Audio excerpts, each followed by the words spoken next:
Bonjour et bienvenue sur Testcars. J'ai le plaisir aujourd'hui de vous retrouver dans une toute nouvelle vidéo pour ce qui ressemble à un petit salon de l'auto à Bruxelles. C'est parti. On arrive sur le stand BYD avec Thomas. Bonjour Thomas. Bonjour. Alors vous gérez la presse pour le Belux. Oui, tout à fait. Est-ce que vous pourriez nous expliquer un petit peu les nouveaux modèles, s'il vous plaît? Voilà, en fait ici aujourd'hui on présente la BYD Seal et la BYD Seal U.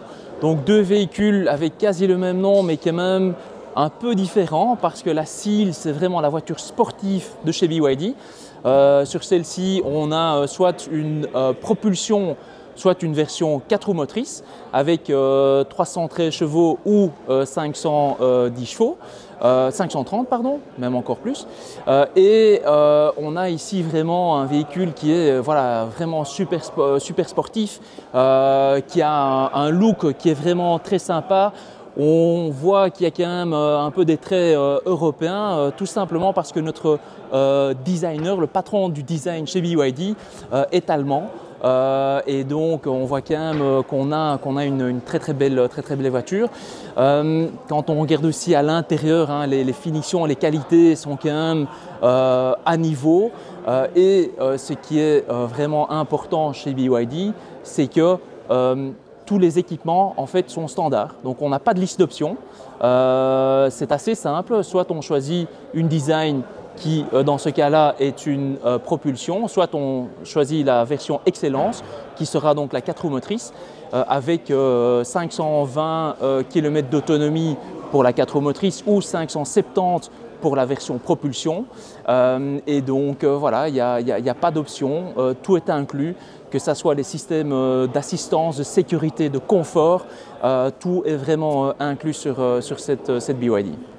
On passe de la Seal à la Seal U.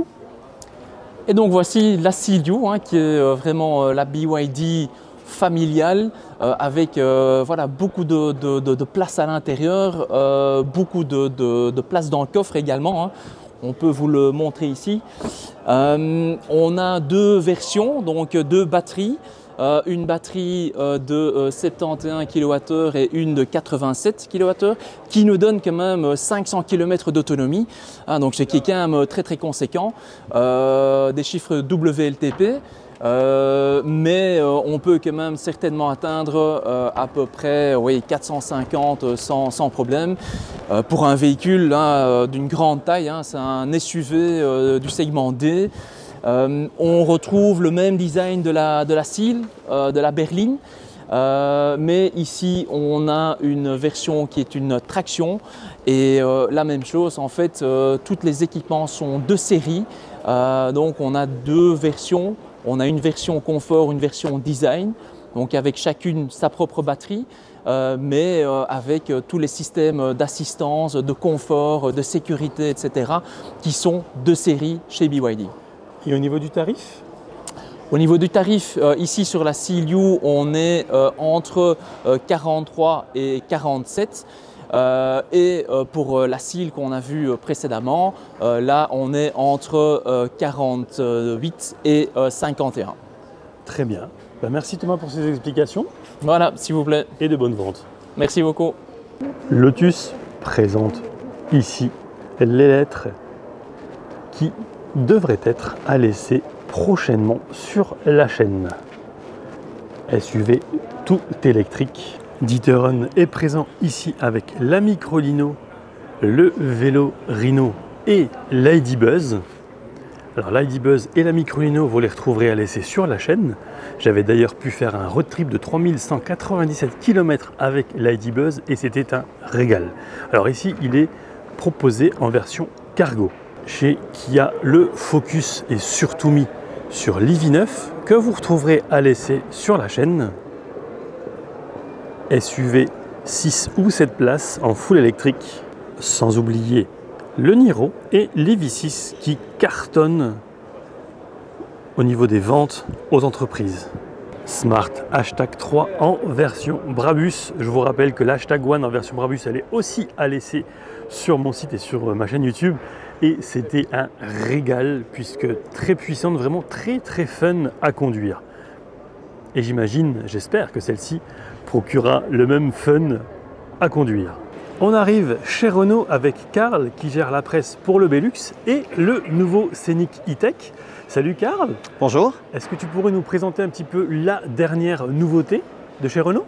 Avec plaisir. Donc ici Renault Scénic E-Tech électrique, donc un véhicule 100% électrique qui sera dans les showrooms à partir de juste après le printemps, donc avril-mai.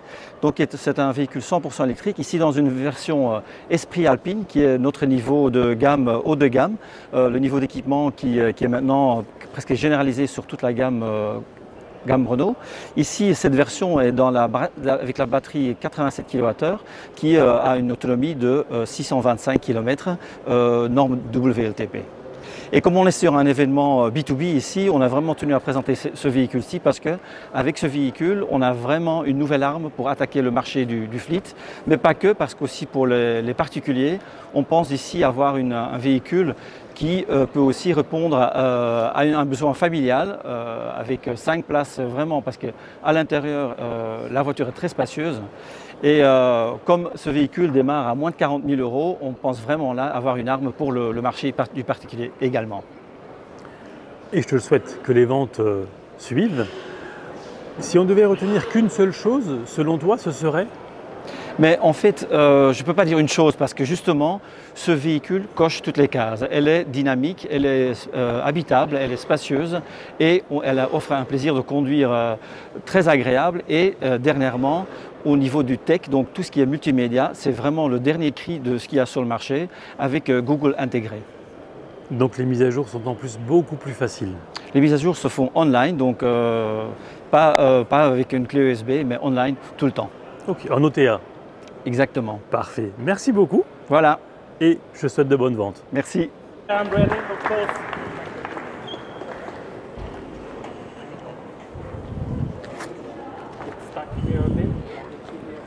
Toute nouvelle Polestar 4.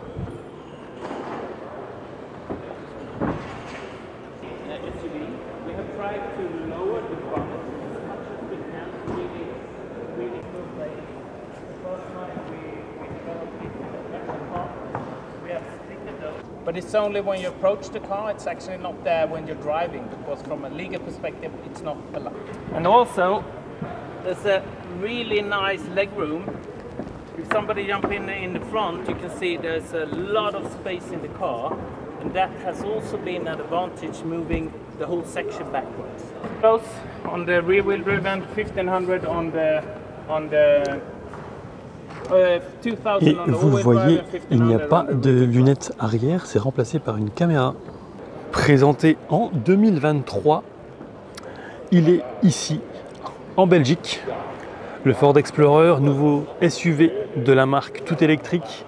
Je vous rappelle que j'avais essayé la précédente version dans les Vosges sur un terrain 4x4.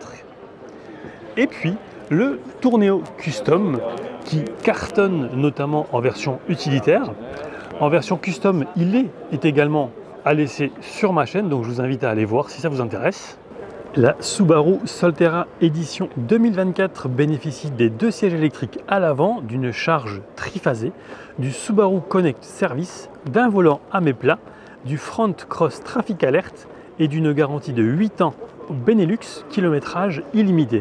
Le groupe Astara dispose de plusieurs marques, comme par exemple MG avec cette MG4 X-Power, le Hyundai Kona EV, donc en 100% électrique, et nettement moins connu l'utilitaire e-Deliver 7 de chez Maxus, fourgon 100% électrique. On arrive chez Stellantis et notamment chez Alfa Romeo avec Alexander qui va nous présenter le Tonale PHEV Q4. Bonjour à tous. Aujourd'hui, on a le Tonale en Veloce ici qui est quand même très sportif.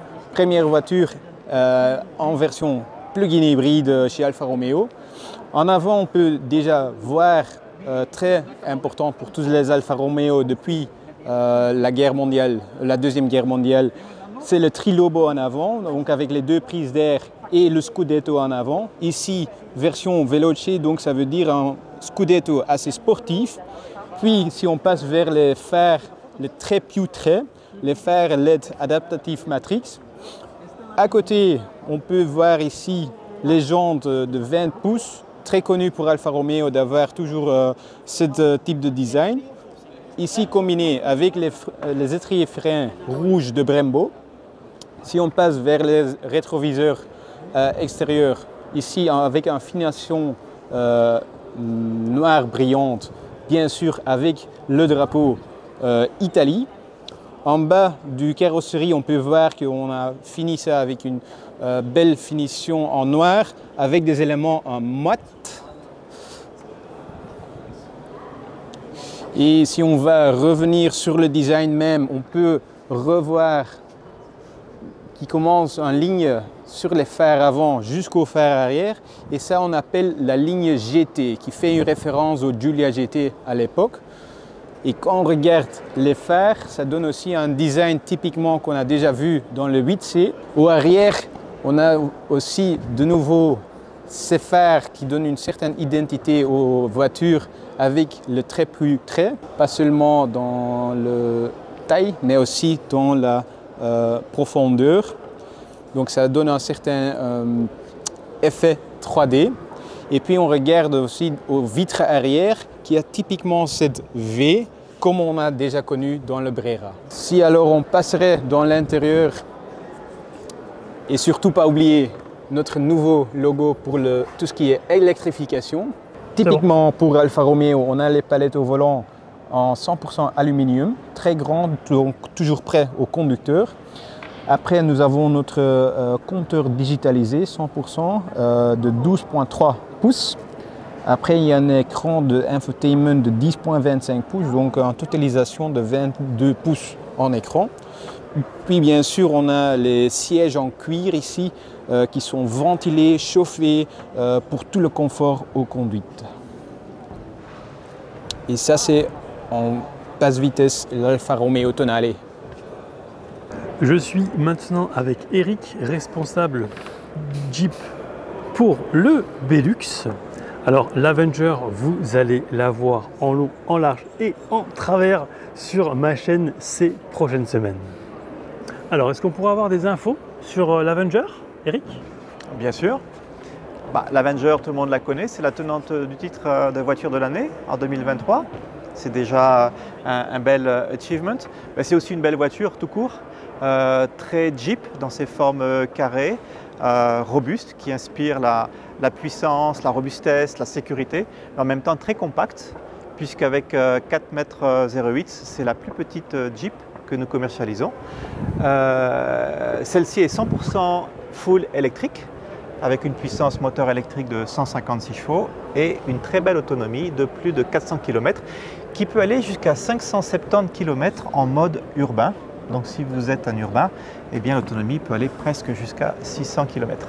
Mais depuis peu, nous avons introduit d'autres motorisations, thermiques cette fois-ci, thermique en boîte manuelle, moteur 1 litre de turbo de 100 chevaux à partir de 24 000 €, mais également la nouvelle version à succès que nous sommes en train de commercialiser, la version Mild Hybrid, MHEV avec une boîte automatique double embrayage 6 rapports avec palette au volant, avec une consommation très basse de moins de 5 litres au 100 et un CO2 de 110 grammes seulement. Mais celle-ci va devoir certainement, je pense qu'elle va plaire à beaucoup de gens du fait de son positionnement prix très attractif, de ses prestations routières et du coup de son autonomie, puisque en étant une voiture thermique bien qu'électrifiée et avec son réservoir de 44 litres, elle a du coup une autonomie très généreuse tout en étant électrifiée. Donc ça veut dire qu'à basse vitesse, la voiture se comporte comme une voiture électrique. Elle se meut, comme on dit en français, en zéro émission, sans bruit, sans vibration. Évidemment, dès que tu accélères un petit peu, elle passe en moteur thermique. Mais déjà, c'est le premier pas d'électrification. Et pour une voiture de cette catégorie, de cette taille, je pense que c'est une très bonne étape, un très bon compromis vers l'électrification. Bon, au-delà de ça, c'est une voiture très à l'aise en ville puisqu'elle est très compacte, mais c'est aussi une Jeep, ce qui veut dire qu'elle est équipée de toute la technologie Jeep. On ne dirait pas comme ça, c'est une traction avant, mais avec le système Select Terrain qui permet de choisir le terrain et d'ajuster toute la traction en fonction du terrain, eh bien, on peut avoir une Jeep qui peut aller aussi bien dans les routes de campagne que rester en ville. L'intérieur de la voiture est ultra moderne, ultra digital, avec deux magnifiques écrans, un écran de tableau de bord 10 pouces totalement personnalisable avec les informations qu'on veut voir figurer, et au milieu, comme tu peux le voir, un écran d'infotainment de plus de 10 pouces également, avec une carte de navigation TomTom totalement connectée, tout un tas de fonctionnalités qui permet vraiment de répliquer l'expérience du smartphone dans une voiture. Donc voilà, beaucoup de praticité, beaucoup de facilité d'usage. Donc c'est une Jeep, mais qui permet à tout le monde de se retrouver avec son environnement habituel, de confort habituel, d'écran, puisque c'est ainsi que l'on vit aujourd'hui. Beaucoup d'espace intérieur, comme tu peux le voir. On ne dirait pas qu'elle fait que 4,08 m. Et ce qui est assez amusant, c'est le chiffre de capacité de storage, de rangement à l'avant, qui est de 34 litres. Entre la console du milieu, avec son couvercle magnétique, que je vais soulever, avec donc cette console centrale, qui est en fait un fourre-tout quasiment gigantesque, vu la taille de l'habitacle quand même, plus les rangements dans les portes et plus les rangements du tableau de bord, eh bien, on arrive à une capacité de 34 litres, ce qui représente la capacité d'un trolley de cabine d'avion. Alors, comme on est au Skyhall à l'aéroport, je trouve que 34 litres trolley d'avion, c'est une belle image pour cette voiture. Et je crois qu'au niveau des finitions, quelle que soit la motorisation, on reste sur 3 finitions identiques. Oui, alors, il existe 3 versions en Avenger. L'on part de la version thermique 1200 essence boîte manuelle, mild hybrid, automatique ou totalement électrique. Il y a 3 versions, toutes super équipées, toutes avec les mêmes systèmes électroniques, de tableau de bord, d'assistance à la conduite. Mais ce qui va différencier les 3 versions longitude, altitude et summit, ce sont les équipements de différenciation, de personnalisation et de confort, comme par exemple on peut le voir ici sur la version Summit, des magnifiques jantes 18 pouces, un toit noir, un haillon arrière qui s'ouvre automatiquement. C'est une caractéristique, un USP du segment B, puisqu'aucune autre concurrente de la catégorie B n'offre un haillon électrique qui s'ouvre automatiquement. Et puis à l'intérieur, différents équipements comme le système de Mood Light qui permet de personnaliser l'atmosphère en fonction de ses goûts. Et voilà, beaucoup d'équipements donc supplémentaires sur cette version Summit. Très bien. Merci Eric. Je t'en prie. Et une très belle journée. Merci, toi aussi. On arrive chez Fiat avec Carlotta, responsable du produit Fiat Belux. Buongiorno, bonjour Carlotta. Bonjour, bonjour. Alors, comme vous voyez, là, on est en Italie, chez Fiat, avec la 600. La 600, c'est notre modèle notre deuxième modèle électrique inspiré avant par la 500 électrique. Et la 600, c'est 500 plus 100 raisons en plus pour avoir plus de confort, plus de dolce vita et une expérience encore meilleure au niveau électrique sur un nouveau segment. Donc là, on s'adresse au segment B. Comme vous voyez, les phares, la ligne des phares est inspirée à la 500 électrique, donc vous avez les mêmes lignes. Et en étant un segment B, une voiture un peu plus longue, parce que ça fait 4,17 m de longueur. Donc cette version-là, c'est la version La Prima, donc c'est la version entièrement équipée.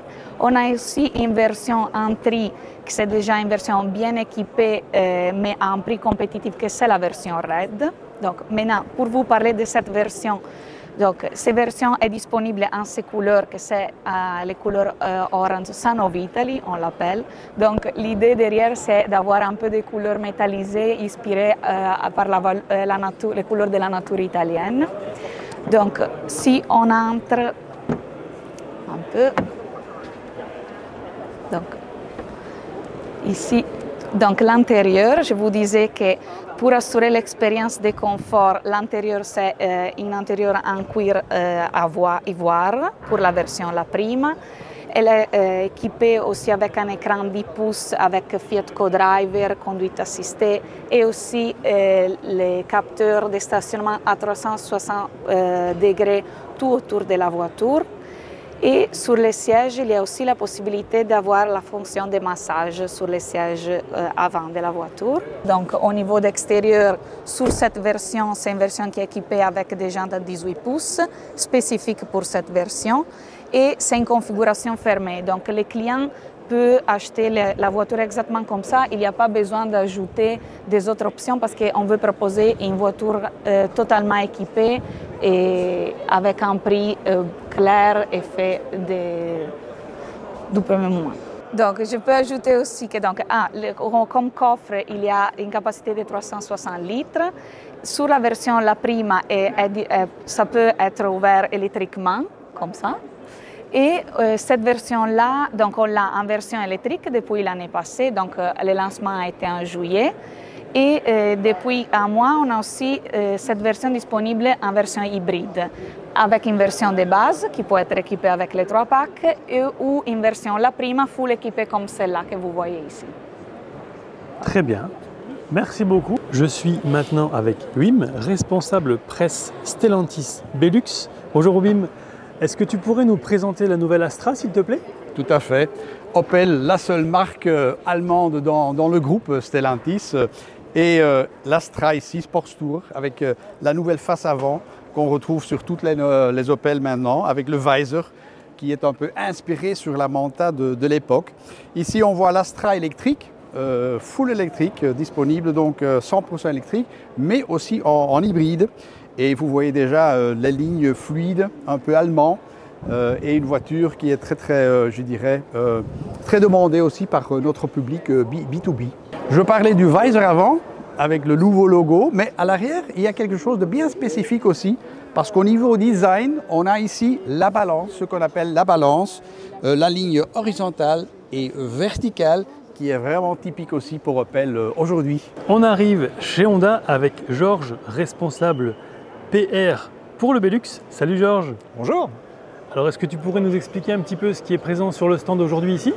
Ah bah oui, nous on aime les extrêmes. Alors d'un côté on a la MT 1100 qui est une grande routière et de l'autre on a un équivalent 45 km/h full électrique. Ça c'est pour les 2 roues. Et puis sur 4 roues, si vous venez avec moi, je vais vous montrer la nouvelle ENY1, c'est SUV full électrique. La première voiture électrique de chez Honda après la Honda i qui était une toute petite voiture citadine. Ici, vous avez affaire à un SUV. Et puis, je vais vous expliquer pourquoi on appelle cela la ENY1. E, c'est Energize. N, c'est New, parce que c'est une nouvelle plateforme. Le Y, c'est Yourself. Et le 1, parce que c'est la première sur cette plateforme. Étonnant, non? Tout simplement. Tout simplement. Lexus présente ici le RZ. Et vous le voyez, la gamme sera 100% électrique d'ici 2030. À côté, on a le BZ4X. J'avais essayé son pendant de chez Subaru, la Solterra. Et puis, on termine avec le Sport Crossover Concept. Magnifique berline. Avec une ligne un petit peu Aston Martin à l'arrière, je trouve.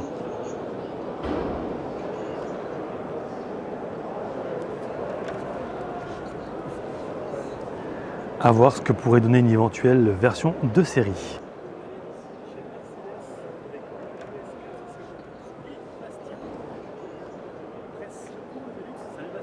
Bonjour. Alors, est-ce que tu peux nous présenter un petit peu cette berline très haut de gamme, s'il te plaît? Je pense qu'entre-temps, la EQS, tout le monde la connaît. C'est en fait notre plus grande berline avec la plus grosse autonomie. Donc, elle dépasse les 700 km d'autonomie en une seule charge. Ici, la voiture qu'on a exposée, elle est un peu différente. En fait, c'est sur demande de notre clientèle. Là, on entend EQS, donc on pense la classe S, le plus haut de gamme. Et notre clientèle voulait en fait avoir le même confort à l'avant et à l'arrière que la classe S. Et alors, je te laisse découvrir l'arrière. Et vous allez voir où on a on va dire les sièges de luxe séparés qui sont encore rembourrés supplémentaires pour avoir un confort supplémentaire. On peut les bouger bien sûr de façon électrique, on peut presque les coucher. Les sièges avant sont aussi rembourrés. C'est quelque chose qui vient de sortir, c'est la première voiture qu'on a au Belux avec cette option. Je pense qu'on peut même ravancer le siège passager Oui, côté droit. tout à fait. On va montrer ça. Donc c'est en fait le même principe qu'on a sur nos classes S limousine. C'est une option qu'on a déjà depuis l'existence de la classe S, on va dire. Très pratique. Très très pratique et très confortable surtout. Ah, j'imagine, là je ne prendrai même pas la peine de m'installer, sinon je pense que je ne vais plus bouger jusqu'à ce soir. BMW Motorrad est présent avec le CE02 qui dispose d'une autonomie entre 45 et 90 km, le CE04 qui propose lui une autonomie d'environ 100 km, et puis la Mini Cooper S disponible en électrique ou en thermique entre 184 et 218 chevaux. Il y a l'i4 qui démarre à 59 000 € avec un peu plus de 400 km d'autonomie de base et jusqu'à 590 en version e-Drive 40. La i5 Touring qui propose 340 chevaux et 560 km d'autonomie. Elle existe aussi en PHEV et en diesel. Et enfin, l'iX1 qui propose une autonomie jusqu'à 439 km et qui démarre à 49 950 €. J'espère que ce petit tour avec quelques nouveautés vous aura plu. Si c'est le cas, n'hésitez pas à vous abonner, à partager cette publication également et à la commenter. Et quant à moi, je vous dis à très vite pour de prochaines aventures automobiles. Ciao!